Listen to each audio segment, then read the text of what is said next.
Bismillahirrahmanirrahim. Assalamualaikum warahmatullahi wabarakatuh. Saudara-saudaraku sebangsa dan setanah air, hari ini kita sedang berhadapan bukan sekedar persoalan hukum. Kita sedang menyaksikan pengkhianatan besar terhadap akal sehat, moral publik, dan fondasi konstitusi negara. Kita tidak sekedar berbicara tentang dugaan ijazah palsu. Kita sedang berbicara tentang pemalsuan sejarah, penghinaan terhadap akal sehat, dan kriminalisasi terhadap orang-orang yang berani berpikir jernih.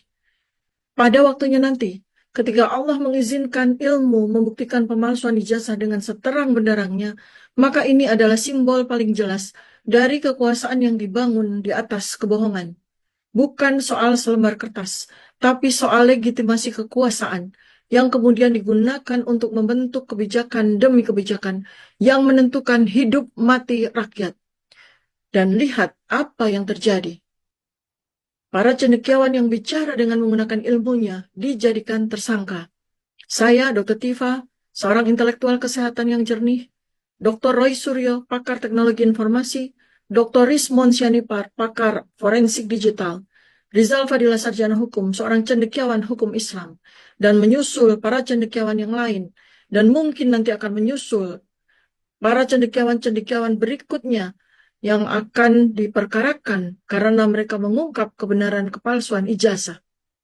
Mengapa para cendekiawan ini dibungkam? Karena ada yang panik. Mereka tahu fondasi kekuasaannya rapuh, warisan kekuasaan harus disterilkan dari pertanyaan. Perlawanan harus dilumpuhkan lewat pasal-pasal karet. Allah Subhanahu wa taala memperingatkan kita dengan sangat tegas dalam Quran surat Al-Baqarah ayat 42.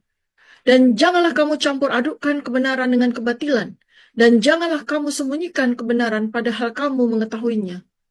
Inilah yang sedang terjadi hari ini. Kebenaran disembunyikan, kebatilan disebarkan, dan kebohongan dijadikan jalan untuk berkuasa. Bagaimana jika benar terjadi? Bagaimana jika seorang mantan penguasa telah menggunakan ijazah palsu sebagai syarat untuk naik ke tampuk tertinggi kekuasaan? Apa artinya ini? Artinya, seluruh produk hukum, kebijakan, dan penunjukan pejabat selama dia menjabat dilahirkan dari legitimasi yang cacat moral dan cacat legal.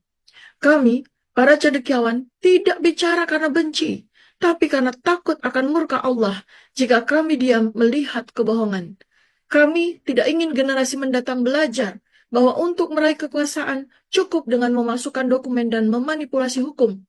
Kami bersuara agar kebenaran ditegakkan dan kebohongan dihentikan di sini, hari ini, bukan besok. Para cendekiawan yang ingin dibungkam,